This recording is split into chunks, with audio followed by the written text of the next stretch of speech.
유대인들이 로마의 지배를 받고 있을 때 어느 날이었습니다. 한 유대인이 아주 무거운 짐을 메고 먼 길을 걸어오고 있었습니다. 그런데 조금만 있으면 목적지에 도착하게 된다는 생각에 더욱더 힘을 내서 걸었습니다. 눈을 들어서 반대편을 봐주었더니 2명의 로마 군인들이 자기 쪽으로 걸어오고 있었습니다. 이 당시 로마 군인들은 민간인들에게 자기 짐을 들고 천보, 오리 정도요. 그러니까 요즘 말로 하면 1.5km 정도를 걸어가라고 명령을 할 수가 있었습니다. 이 유대인은 로마 군인이 자기에게 짐을 들게 한 다음에 자기가 걸어온 반대 방향으로 걸어가게 할 것 같아서 일부러 더 지친 그런 모습으로 걷기 시작했습니다. 제발 나를 그만 내버려 두고 제발 나를 그냥 계속해서 길을 걷게 해달라는 그런 마음으로 계속 걸었습니다. 멀리서 군인들은 이런 유대인을 보고 이렇게 외쳤습니다. 거기 유대인, 여기 와서 이 짐 옮겨. 유대인은 어쩔 수 없이 그 자리에 자기 짐을 내려다 놓고는 군인들의 짐을 옮기기 시작했습니다. 로마 군인들은 자기들 명령에 아무 말도 하지 못하고 짐을 옮기고 있는 이 유대인을 뒤에서 비웃으면서 이렇게 물었습니다. 유대인, 내가 당신 집을 달라고 명령한다면 집 줄 수 있어? 드리겠습니다. 유대인은 망설이지 않고 대답했습니다. 그럼 당신이 지금 가지고 있는 돈을 전부 달라고 명령한다면 그것도 줄 수 있어? 드리겠습니다. 유대인은 또한 대답했습니다. 이런 대답에 당황한 그 로마 군인은 이렇게 질문을 했습니다. 그러면 말이야, 내가 당신이 지금 입고 있는 겉옷도 달라고 명령한다면 그 겉옷도 줄 수 있어? 유대인은 갑자기 가던 길을 멈추더니 돌아서서는 군인들을 많이 바라보고는 이렇게 말했습니다. 아니요, 제 겉옷은 드릴 수 없습니다. 당신은 당신의 집도 준다고 했고 돈도 준다고 했는데 왜 겉옷은 주지 못한다는 거야? 이렇게 질문을 하자 유대인은 대답했습니다. 겉옷은 제가 가지고 있는 거니까요. 돈도 없고 집도 없지만 겉옷만은 제가 가지고 있는 거니까요. 이 사람은 자신에게 없는 것, 그래서 줄 수 없는 것은 얼마든지 내가 주겠다고 약속을 했지만 실제로 자기가 가지고 있는 그 옷, 그것은 줄 수 없다고 이렇게 말을 했던 겁니다. 우리도 이 이야기에 나오는 유대인처럼 살 때가 많이 있습니다. 내가 실제로 줄 필요가 없다고 느끼는 것들, 줄 수 없다고 느끼는 것들이 있다면 하나님께서 명령하셨을 때 내가 드리겠습니다. 내가 순종하겠습니다. 하나님 말씀에 따라 살겠다고 그렇게 말을 합니다. 그래서 하나님께서 사랑하라 이렇게 명령하시거나 인내하라 이렇게 명령하시면 사랑이나 인내 같은 것들은 내가 지금 이미 하고 있는 것 같고 그리고 그 사랑이나 인내라는 말이 추상적으로 느껴져서 하나님 말씀 내가 그렇게 하겠습니다. 사랑하겠습니다. 인내하겠습니다. 이렇게 대답을 합니다. 그런데 이런 하나님께서 용서하라 이러면 문제는 달라집니다. 하나님께서 용서하라고 하시면 우리는 아무런 말도 하지 못합니다. 왜냐하면 당장에 우리 눈앞에 용서해야 될 그 사람의 얼굴이 떠오르기 시작합니다. 당장에 구체적이고 당장 용서해야 되는 그 모든 사람이 떠오르기 시작하기 때문입니다. 그 사람이 지금까지 나를 힘들게 했던 그 모든 일들이 떠오르기 시작합니다. 그래서 용서는 하기가 굉장히 어려운 겁니다. 용서는 나를 힘들게 해서 내가 싫어하는 사람에게 당장 구체적으로 실천해야 되는 행동이 있기 때문에 우리는 용서하지 않으려고 하는 것이고 용서 앞에서는 머뭇거리는 겁니다. 오히려 용서하라고 하면 우리는 분노합니다. 그 사람이 나에게 어떻게 했는데 그 사람을 용서할 수 있습니까? 우리 아버지가, 우리 어머니가, 내 형제, 내 자매가, 내 남편이나 내 아내가 나 얼마나 괴롭게 했고 내 가슴을 얼마나 미어지게 했는데 내가 어떻게 용서를 할 수 있습니까? 그 상황에서 내가 견디기 위해서 얼마나 피땀 흘리고 노력했는지를 압니까? 내가 얼마나 힘들었는지를 압니까? 이런 마음을 가지고 아무리 용서하라는 마음이 있어도 내가 그 사람한테만은 내가 이 용서는 할 수 없다고 다짐하고 또 다짐합니다. 내가 그 사람을 용서해서 그 사람이 절대 발 뻗고 편하게 잠잘 수 없도록 할 것이라고 이렇게 다짐을 합니다. 그렇지만 이것은 하나님의 뜻은 아닙니다. 하나님은 하나님의 용서가 우리를 통해서 전달되기를 원하십니다. 하나님께서 직접 그 사람과 관계를 맺고 그 사람을 용서해 주시는 것과는 별도로 그 사람들을 통해서 어려움을 당한 여러분을 통해서 용서를 주기를 원하십니다. 도대체 왜 그럽니까? 하나님 직접 용서해 주시면 그것으로 충분하지 왜 하필 그 사람 때문에 고난당한 나를 통해서 용서를 주려고 하십니까? 그 질문은 우리도 지금 하고 있는 질문이지만 예수님의 제자들도 하고 있던 질문이었습니다. 제자들은 죄를 지은 사람을 용서하라는 예수님의 말씀을 듣고 깊은 고민에 빠졌습니다. 왜냐하면 예수님의 말씀은 선뜻 받아들이기 어려웠기 때문입니다. 예수님은 제자들에게 말씀을 하셨습니다. 만약 어떤 사람이 죄를 범하고 있다면 먼저 그 사람을 찾아가서 죄에서 벗어날 수 있도록 도와주어야 된다. 만약 그 사람이 그 말을 듣고도 계속해서 죄를 짓고 있다면 다른 사람도 함께 데리고 가라. 그래서 그 사람에게 권고해서 죄에서 나오게 해라. 만약 그렇게 해도 듣지 않는다면 교회의 말에서 그 사람이 죄를 벗어나도록 이끌어줘야 된다. 너희는 이렇게 해서 어떻게 해서든지 그 사람을 죄에서 떠나게 해야 된다. 이렇게 해서 예수님은 서로 사랑하고 용서하는 그리스도의 공동체를 통해서 한 사람 한 사람 죄를 이겨내기를 원하셨습니다. 그리고 예수님은 죄를 이긴 사람이, 죄를 지은 사람이 죄를 이겨내고 그 다음에 결국 믿음의 모든 관계를 회복할 수 있도록 죄 지은 사람을 너희가 용서해 주라고, 너희가 용서해 주어야 된다고 말씀을 하고 있는 겁니다. 모든 관계의 회복을 위해서 용서를 해 주어라. 이 말씀을 들은 베드로는 예수님께 질문을 했습니다. 예수님, 만약에 내가 용서해야 된다면 몇 번이나 용서를 해야 됩니까? 그 질문이 마태복음 18장 21절에 나오는데요. 우리 같이 읽어보겠습니다. 시작. 그때 베드로가 나와 이르되 주여, 형제가 내게 죄를 범하면 몇 번이나 용서하여 주리이까? 7번까지 하오리이까? 예수님께 베드로는 질문했습니다. 예수님, 7번 용서하면 그것으로 충분합니까? 베드로는 7번이라는 말을 하면서 굉장히 뿌듯했을 겁니다. 자랑스러워했을 겁니다. 왜냐하면 이 베드로가 살던 이 당시에 비추어 보면 가장 많은 용서를 베푸는 것이 자기가 말한 7번이기 때문입니다. 당시 랍비들은 3번까지만 용서해주고 4번부터는 용서하지 않아도 된다고 그렇게 말을 했습니다. 왜냐하면 4번이나 잘못을 했다면 그것은 자신의 잘못을 뉘우치는 모습도 아니고 계속해서 죄를 지을 그런 의도를 갖고 있는 사람이기 때문에 3번까지만 용서를 해주어라. 4번부터는 용서 안 해주어도 된다. 이렇게 말을 했습니다. 그렇지만 베드로는 지금까지 예수님과 함께 달리며 훈련을 받았습니다. 그래서 단순히 그냥 3번에 그치는 것이 아니라 3에 2를 곱한 다음에 거기에 1까지 더해서 완벽한 수 7, 7번이나 용서하면 그것으로 충분하지 않습니까? 그렇게 말을 했습니다. 이 말을 들은 사람들은 베드로를 칭찬했을 겁니다. 그리고 베드로도 뿌듯했을 겁니다. 예수님의 칭찬을 기다렸을 겁니다. 그런데 예수님께서는 칭찬하지 않으시고 오히려 베드로에게 7번은 부족하다 이렇게 말씀을 하셨습니다. 그러면서 말씀을 합니다. 우리 22절 같이 읽어보겠습니다. 시작. 예수께서 이르시되 내게 이르노니 7번뿐 아니라 7번을 70번까지라도 할지니라. 7번을 70번 곱한 490번이라도 용서하라고 하셨습니다. 이 말씀은 490번까지 용서한 다음에 491번부터는 용서하지 않아도 된다, 이런 말씀이 아니라 끊임없이 용서하라는 말씀이었습니다. 용서가 삶의 자세가 되어야 되고 항상 용서할 수 있는 그런 마음을 가져야 된다. 지금까지 몇 번 용서해 주었는지, 내가 저 사람 여러 번 용서해 줬는데 그 숫자 세지 말고 항상 용서를 실천하는 인생을 살라는 그런 말씀이었습니다. 도대체 이게 어떻게 가능합니까? 이게 가능은 합니까? 어떻게 해야 계속해서 용서하는 인생을 살 수가 있습니까? 이 질문에 대답하기 위해서 예수님은 한 가지 이야기를 들려주셨습니다. 예수님께서 하신 이야기에는 한 왕이 나옵니다. 이 왕에게는 1만 달란트 빚을 진 한 종이 등장을 합니다. 어떤 사람들은 이 1만 달란트를 빚을 졌다는 말을 듣고 1만 달란트가 도대체 얼마인지 계산을 하려고 하는데요. 만약에 그렇게 하려고 한다면 그것은 예수님이 하신 말씀의 의도를 벗어나는 겁니다. 본질을 놓치는 겁니다. 왜냐하면 1만이라는 숫자는 당시에 셀 수 있는 가장 큰 숫자였고요. 달란트라는 것도 돈을 셀 때 쓰는 가장 큰 단위였습니다.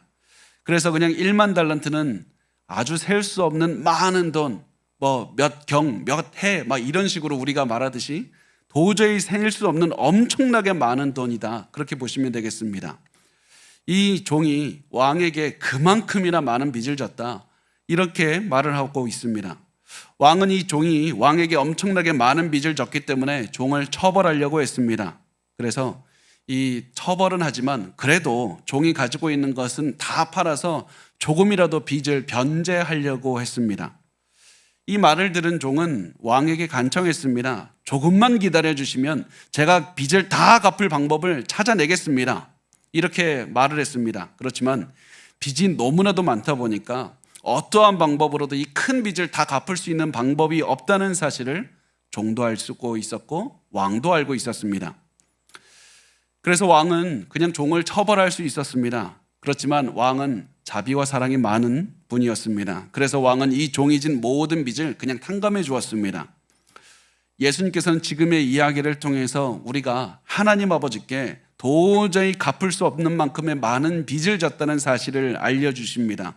우리는 하나님께 지은 죄를 해결하지를 못해서 영원한 형벌을 받을 수밖에 없었지만은 은혜가 많으신 하나님께서는 우리의 죄를 용서해 주시고 우리를 구원해 주셨습니다. 이렇게 해서 우리는 무한대의 빚을 탕감받은 사람들이 됩니다. 여기까지는 모든 게 좋았습니다. 여기까지는 괜찮았습니다. 그런데 문제는 이제부터 시작이 됩니다. 모든 빚을 탕감받은 종이 왕을 떠나서 사람들 사이로 들어갔을 때 그때 문제는 시작이 됩니다. 많은 빚을 용서받은 종이 길을 가고 있었습니다. 그러다가 자기에게 빚을 진 다른 종을 만나게 되었습니다. 그 사람은 100데나리온의 빚을 졌다고 합니다. 1데나리온은 일꾼이 하루 일해서 벌을 수 있는 돈이었기 때문에 100데나리온은 4개월이나 일해야 벌을 수 있는 돈이었습니다. 이 돈 분명히 큰 돈입니다. 이 돈 받지 못하면 이 종은 아는 손해를 볼 수밖에 없었습니다. 그래서 이 종은 화가 나서 자기에게 빚진 그 종에게 달려가서 목을 조르면서 당장 이 돈을 갚으라고 다그쳤습니다. 그러자 100데나리온 빚을 진 4개월치 월급 빚진 이 사람은 자기에게 빚을 갚을 시간만 준다면 꼭 돈을 갚겠다고 말을 했습니다. 그러나 이 사람은 기다려주거나 빚을 없애주지도 않고 오히려 이 종을 감옥에 가두었습니다. 왜 감옥에 가두었을까요? 감옥에 가두는 것은 굉장히 이상한 선택입니다. 왜냐하면 이 당시는 특히 더 그랬는데 요즘보다 돈을 벌어서 갚아야 될 사람을 감옥에 가둔다면 이 사람은 돈을 벌 수 없기 때문에 또 가장이 감옥에 갇힌다면 그 어린 아이들이나 아내가 돈을 벌 수 있는 방법이 훨씬 거의 없었기 때문에 빚을 갚을 수도 없게 되어 있었습니다. 빚을 진 사람의 가족이 할 수 있는 마지막 수단은 자신의 몸을 노예로 팔아서 그 돈으로 갚는 방법밖에 없었습니다. 그리고 이것이 바로 이 사람이 원했던 것이었습니다. 자기의 빚을 갚지 않은 사람을 용서하고 빚을 갚을 기회를 주는 것이 아니라 이 사람에게 빚을 갚을 기회를 빼앗고 분노해서 복수했던 겁니다. 이 사람은 자신에게 피해를 준 사람의 인생을 망가뜨리려는 그런 모습을 보여준 겁니다. 이런 모습을 본 주변 사람들은 왕에게 이 사실을 알렸습니다. 그리고 왕은 빚을 탕감해 준 그 종을 다시 불러들였습니다. 그리고는 이렇게 말했습니다. 이 악한 종아, 나는 너의 엄청난 빚을 없애주었는데 너는 그 사람이 너에게 진 빚을 없애주지 않았는가? 그리고 나서 왕은 종이 빚을 다 갚을 때까지 감옥으로 보냈습니다. 왕에게 진 빚은 이 종이 갚을 수 있는 양이 아니었기 때문에 종은 무기한 감옥에 있어야만 했습니다. 아마 예수님의 말씀을 들은 이 제자들은 이 말씀을 이해할 수 없었을 겁니다. 100데나리온은 4개월치 월급이기 때문에 절대 작은 돈이 아닙니다. 아무리 이 종이 아무리 엄청난 빚을 탕감받았지만 4개월치 월급을 빚진 사람에게 화 좀 낼 수 있는 것 아닙니까? 아니 너무 화가 나니까 좀 복수할 수도 있는 것 아닙니까? 그게 사람 마음 아닙니까? 어떻게 무조건 그 사람 용서해야 된다고 말씀을 하십니까? 이 질문은 우리에게도 중요합니다. 아무리 우리가 하나님께 그 많은 죄를 용서받았지만 그 사람이 나에게 한 짓은 너무 악한 것 아닙니까? 내가 그 사람 때문에 얼마나 고생했는지 하나님 아시지 않습니까? 그런데 어떻게 나에게 그 사람을 용서하라고 하십니까? 그 사람을 어떻게 용서하라고 하나님이 다 아시는 분이 말씀을 할 수가 있습니까? 내가 겪은 모든 일이 작은 일이라고 하시는 겁니까? 물론 그렇지 않습니다. 예수님은 작다고 말씀하신 적이 없습니다. 예수님이 하신 말씀을 우리 잘 읽어보기를 원하는데요. 우리 마태복음 18장 32절에서 33절 같이 읽겠습니다. 시작. 이에 주인이 그를 불러다가 말하되 악한 종아, 내가 빌기에 내가 내 빚을 전부 탕감하여 주었거늘 내가 너를 불쌍히 여김과 같이 너도 내 동료를 불쌍히 여김이 마땅하지 아니하냐 하고, 예수님은 4개월치 월급인 100데나리온이 작다고 말씀하신 적이 없습니다. 100데나리온이 작은 돈이기 때문에 용서해 주라는 말씀이 아니라 하나님이 너를 불쌍히 여긴 같이 너도 내 주위 사람을 불쌍히 여겨 주어야 된다, 이 말씀을 하셨습니다. 내가 100데나리온만 보면 큰 돈이지만 내가 하나님께서 나를 불쌍히 여기시고 그 탕감해 주신 1만 달란트에 비하면 작은 돈이 된다는 겁니다. 하나님이 나에게 1만 달란트를 용서해 주셨다는 마음으로 100데나리온을 보면 작게 보일 것이고 100데나리온의 빚도 용서할 수 있게 된다는 말씀입니다. 그런데 이 왕이 한 말은 이겁니다. 결국에서는 너는 내가 그 많은 빚을 탕감해 준 것을 가슴으로 받아들이지 않고 왜 머리로만 알고 있는가? 너는 왜 1만 달란트를 용서받았다는 사실을 가슴으로 받아들여서 감사하고 감격하지 않고 살아가고 있는가? 이 말을 왕이 했던 겁니다. 그리고 이 말씀은 우리에게도 동일하게 적용이 됩니다. 분명히 여러분을 힘들게 한 사람은 엄청나게 큰 잘못을 했을 겁니다. 예수님도 그 사실을 부인하지 않습니다. 그렇지만 우리가 하나님께 용서받은 그 수많은 죄에 비하면 그 사람이 여러분에게 지은 죄는 너무나도 작다는 말씀을 하고 있는 겁니다. 내가 하나님께 엄청난 죄를 용서받았다는 그 사실을 가슴에 품고 눈으로 바라보면 그 사람이 여러분에게 지은 죄는 너무나도 작다는 사실을 깨닫게 되고 그때 비로소 그 죄도 용서할 수가 있게 된다는 겁니다. 그래서 하나님은 우리에게 요구하십니다. 하나님께 많은 용서를 받은 너가 용서를 실천하고 살기 위해서는 하나님께 용서받았다는 사실을 매일 감격하고 체험하며 살아야 된다. 많은 죄를 용서받은 감사와 기쁨의 감격이 있어야 된다. 그러나 하나님의 용서를 머리로만 알고 있고 마음으로 체험하지 못할 때 우리는 우리에게 잘못을 한 그 사람을 절대로 용서하지 못하게 됩니다. 그래서 하나님께서 명령하신 대로 용서하기 위해서 여러분의 삶을 한번 돌아보시기를 바랍니다. 나는 하나님께 많은 용서를 받았다는 마음으로 살아가고 있습니까? 나는 예수를 믿고 살면서도 계속해서 죄를 짓고 또 짓고 살기 때문에 항상 하나님의 용서가 필요한 사람이라는 그런 마음으로 살아가고 있습니까? 우리가 그런 마음으로 살아간다면 우리는 어떠한 사람이라도 용서할 수 있습니다. 그렇지만 우리가 이 마음을 갖지 못한다면 우리는 우리에게 한 작은 잘못도 용서하지 못하고 평생 분노하며 용서하지 못하고 살아가게 될 겁니다. 그리고 용서하지 못한 우리의 인생은 엄청나게 비참하게 될 겁니다. 예수님은 용서하지 않은 사람의 인생이 얼마나 비참한지에 대해서 이렇게 말씀을 하셨습니다. 우리 35절 말씀을 같이 읽겠습니다. 시작. 너희가 각각 마음으로부터 형제를 용서하지 아니하면 나의 하늘 아버지께서도 너에게 이와 같이 하시리라. 많은 사람이 이 말씀의 의미를 오해합니다. 사람들이 이 말씀의 의미가 너희가 사람을 용서하지 않으면 하나님도 너희를 용서하지 않고 지옥에 보내겠다, 이런 말씀으로 이해합니다. 그렇지만 하나님께서는 우리가 착하게 살면 구원 주시고 나쁘게 살면 지옥 보내는 그런 분이 아닙니다. 우리의 구원은 공짜로 은혜로 얻는 것이고 하나님은 아무런 자격도 없는 우리를 미리 선택해서 용서해 주시는 분입니다. 그렇다면 이미 구원을 얻은 우리가 사람을 용서하지 않으면 하나님이 우리를 용서하지 않겠다, 이 말씀의 의미가 무엇입니까? 이 의미는 우리가 사람을 용서하지 않으면 하나님과의 관계도 망가지게 된다는 의미가 됩니다. 우리가 사람을 용서하지 않으면 복과 그 기쁨과 즐거움의 모든 근원이 되시는 하나님과의 관계가 망가지게 되고 하나님께서 주시는 평안과 기쁨도 누리지 못하고 살아가게 된다는 겁니다. 우리의 마음을 고통을 주는 우리 마음속 감옥 속에 우리가 들어가서 평생 고난을 당하면서 살게 된다는 말씀입니다. 그렇게 해서 용서하지 않아서 내 마음속에 생기는 모든 고통과 슬픔을 매일 체험하면서 고통당하면서 살게 됩니다. 나는 그 사람을 힘들게 하고 싶고 처벌하고 싶어서 용서하지 않았는데 그 결과가 무엇이냐면 내가 분노가 가득한 사람이 되고 내 마음에 분노와 시기가 가득한 사람이 되고 내가 사랑하지 못하는 사람이 되고 내가 매일 고통을 당하면서 슬퍼하며 살게 된다는 그런 결과가 나온다는 겁니다. 용서하지 않았더니 내가 가장 많은 고통을 받게 됩니다. 그래서 만약에 지금 우리 마음속에 용서할 수 없는 그 사람이 생각이 난다면 지금 우리 마음속에서는 동시에 엄청난 증오와 분노가 우리의 마음속부터 갉아먹고 우리를 짓밟고 있다는 사실을 깨달으셔야만 됩니다. 그래서 용서하는 것은 그 사람을 위해서가 아니라 나 자신을 위해서 가장 중요한 겁니다.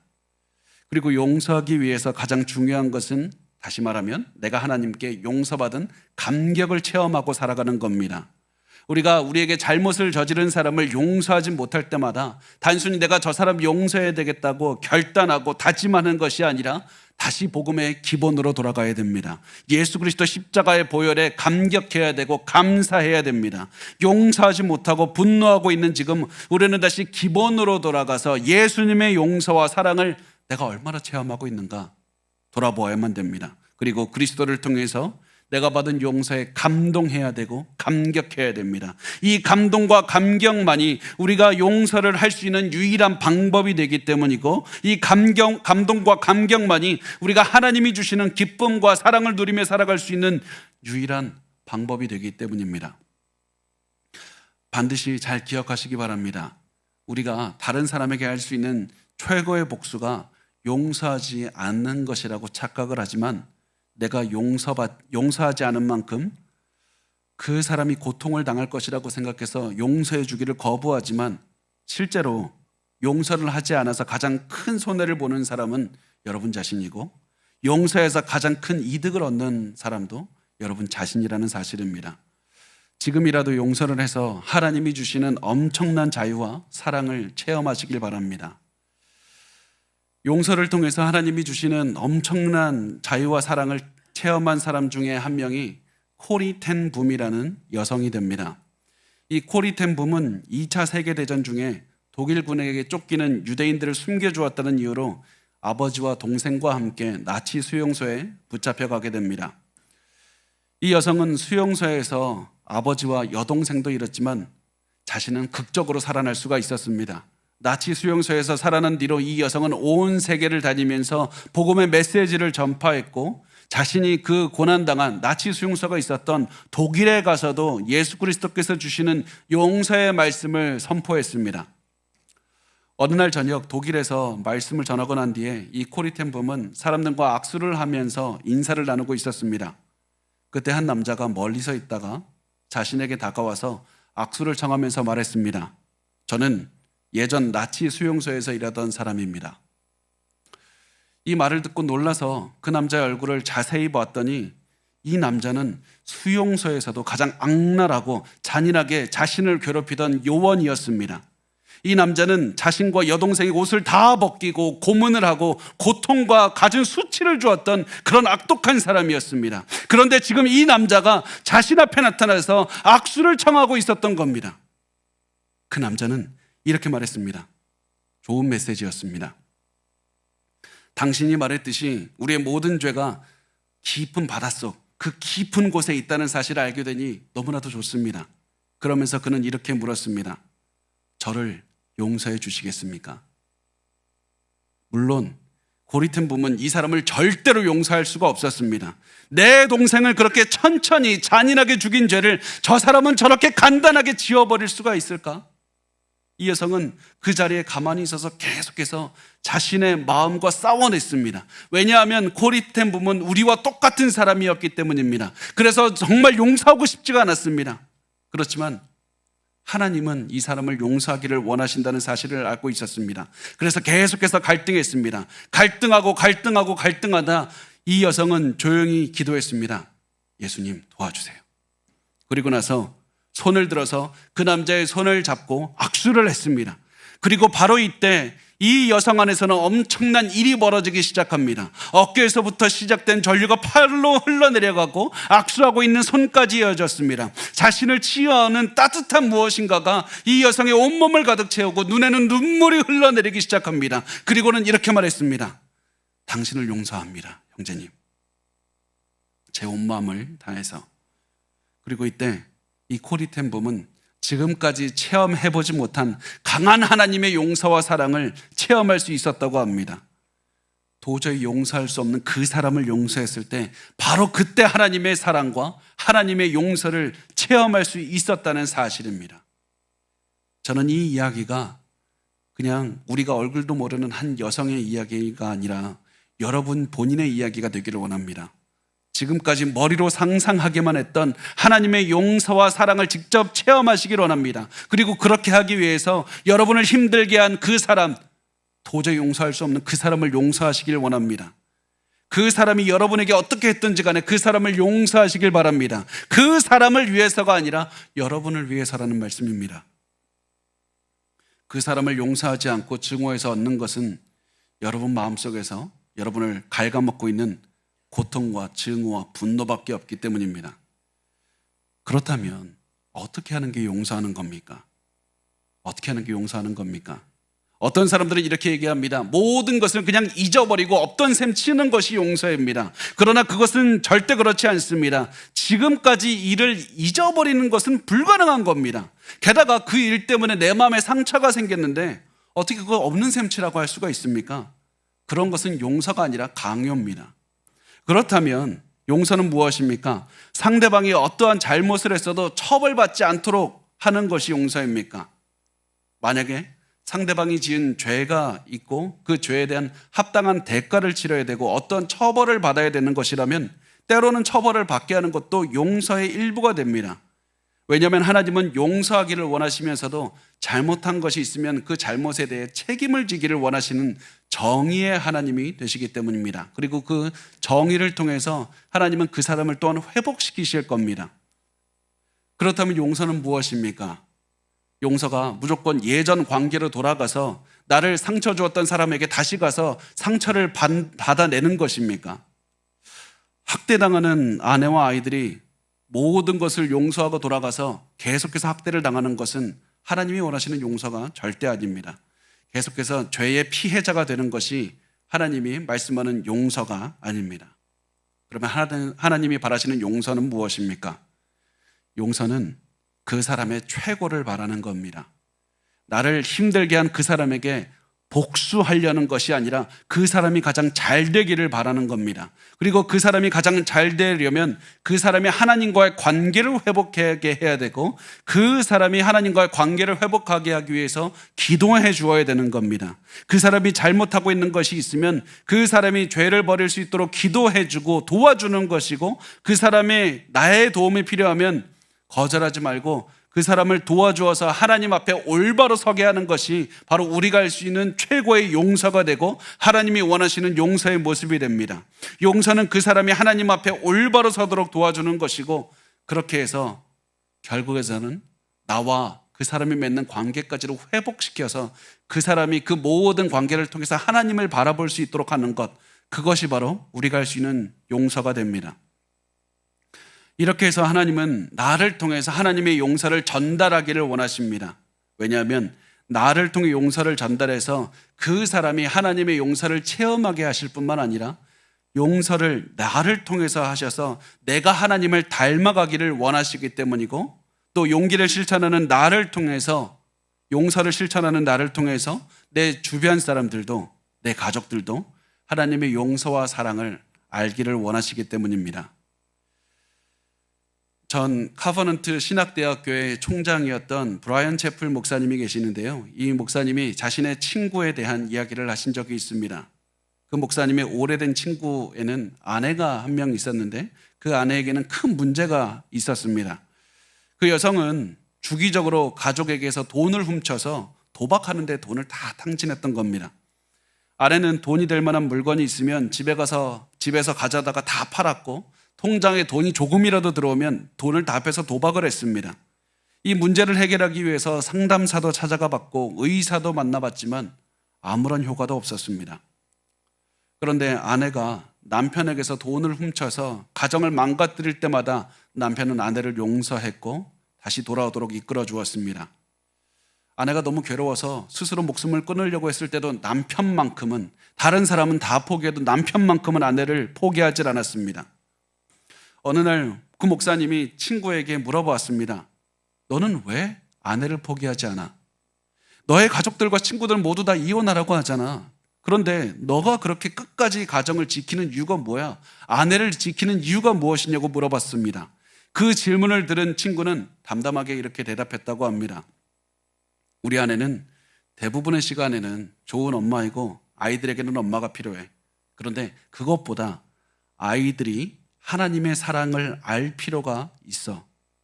만약 자기 아버지가 자기 어머니를 용서하지 않는다면 아이들이 하늘에 계신 아버지의 사랑을 어떻게 알 수가 있겠어? 하나님은 여러분의 용서를 통해서 여러분의 가정이, 특히 여러분의 자녀가 하나님을 알아가기를 원하시고 하나님의 용서를 알기를 원하시고 하나님을 닮아가기를 원하십니다. 요즘 많은 가정이 망가지고 부부끼리 증오하고 깨지는 것을 보게 됩니다. 이렇게 되는 가장 근본적인 이유는 서로 상처를 주어서가 아닙니다. 용서하지 않아서 그렇습니다. 서로 상처 주는 것은 어떻게 보면 당연한 겁니다. 왜냐하면 우리는, 저를 포함해서 우리 모두는 서로에게 상처를 주는 죄 많은 인간이기 때문입니다. 그렇기 때문에 상처 주는 것은 당연하다면 용서하는 것은 우리 크리스찬들에게 더욱 당연한 것이 되어야만 됩니다. 그렇지 않으면 너무나도 불행하게도 우리의 가정도 무너질 수 있을지도 모르고, 지금 너무나도 어려서 귀엽게 자라나는 우리의 자녀들도 성장하면서 우리처럼 용서하지 못하는 우리의 모습을 닮아서 증오하고 분노하게 변할 수도 있고, 그리고 여러분이 그렇게 공들여 세운 가정이 무너지는 그런 위험도 올 수 있기 때문입니다. 이런 모든 일을 막기 위해서 지금 여러분에게, 특히 부모님에게 필요한 것은 용서하는 마음의 자세입니다. 여러분이 먼저 용서하는 모습을 보여주시기를 바랍니다. 도저히 용서할 수 없는 여러분의 부모와 자식과 형제와 자매와 남편과 아내를 용서하시기 바랍니다. 그러기 위해서 우리가 무엇을 해야 됩니까? 지금 내가 얼마나 큰 죄인인지 깨달으시고 내 모든 죄가 예수 그리스도의 은혜로 용서받았다는 사실에 감사하시고 감격하시기를 바랍니다. 그리고 그 마음으로 여러분의 부모와 자녀와 형제와 자매와 남편과 아내까지도 용서하시기 바랍니다. 이렇게 살 때 여러분의 마음에는 지금까지 체험해보지 못한 엄청난 기쁨과 감격으로 넘쳐날 것이고, 그때 비로소 여러분의 가정은 용서와 사랑으로 가득 차게 될 겁니다. 우리 용서를 실천하시고 하나님께서 용서를 통해서 주시는 그 은혜, 기쁨을 체험하시는 삶을 사시기를 바랍니다.